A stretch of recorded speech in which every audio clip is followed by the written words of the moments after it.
Hello everyone, today we are going to learn basic Google Sheet tutorial how to insert calendar.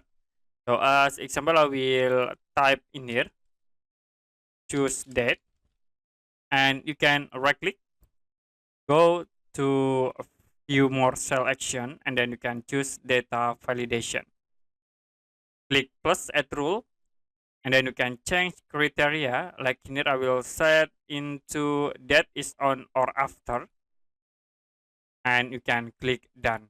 Now, if you double click in this cell to be show the calendar, so you can add like 24 to be set into 24. To change again, you can double click, and I will change like into this 15 May.